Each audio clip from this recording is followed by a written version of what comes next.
മലയാളികൾ പേടിച്ചിട്ടായിരിക്കും ചെയ്യാതെ. ഇപ്പം എനിക്ക് അങ്ങനെ ഒരു ഓഫർ വന്നപ്പോൾ ഞാൻ പറഞ്ഞു എനിക്ക് ചെയ്യണം, എനിക്ക് അത്രയും കാലം പേടിക്കാതിരിക്കാമല്ലോ. ഞങ്ങൾ വെറുതെ മരുന്ന് വിൽക്കുകയല്ല, അസുഖം മാറി എന്ന് ഉറപ്പുവരുത്തുന്ന ഒരു സിസ്റ്റം കൂടി ഞങ്ങൾ വെച്ചിട്ടുണ്ട്. ഇപ്പം നമ്മൾ പറഞ്ഞു ജീവിതശൈലി രോഗങ്ങൾ നമുക്ക് നേരത്തെ തിരിച്ചറിയാൻ സാധിക്കും. ഇപ്പം നമുക്ക് എന്ത് അസുഖം ഫ്യൂച്ചർ അറ്റാക്ക് വരാൻ സാധ്യതയുണ്ടോ എന്ന് തിരിച്ചറിയാനുള്ള, അല്ലെങ്കിൽ ക്യാൻസർ വരാൻ സാധ്യതയുണ്ടോ എന്ന് തിരിച്ചറിയാനുള്ള അതിനെ ആളുകൾ പല രീതിയിൽ പ്രിവെന്റ് ചെയ്യാൻ വേണ്ടി നോക്കുന്നുണ്ട്. ഫുഡിന്റെ കാര്യത്തിലാണെങ്കിൽ, ഡയറ്റിന്റെ കാര്യത്തിലാണെങ്കിൽ.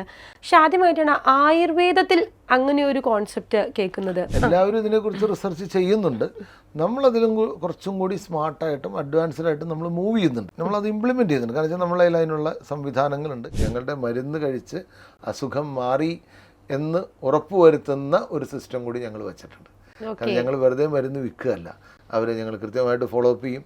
അവരത് കഴിക്കുന്നുണ്ടോ എന്ന് ഉറപ്പുവരുത്തും, അവരത് കഴിച്ചിട്ട് അസുഖം മാറുന്നുണ്ടോ എന്ന് ഉറപ്പുവരുത്തും.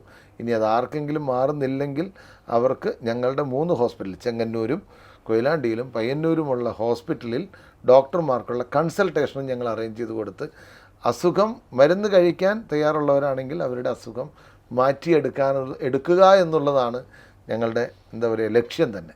അങ്ങനെ ഒരാൾക്ക് അസുഖം മാറ്റിയെടുത്താൽ ആ ഒരാൾ വഴി ഞങ്ങൾക്ക് 10 കസ്റ്റമേഴ്സ് കിട്ടും. തീർച്ചയായിട്ടും അത് തന്നെയുള്ളൂ. അത് ആ പ്രൂവൻ ട്രാക്ക് റെക്കോർഡ് തന്നെയാണ് ഞങ്ങൾ എയിം ചെയ്യുന്നതും അതിലൂടെ തന്നെയാണ് പോകുന്നതും.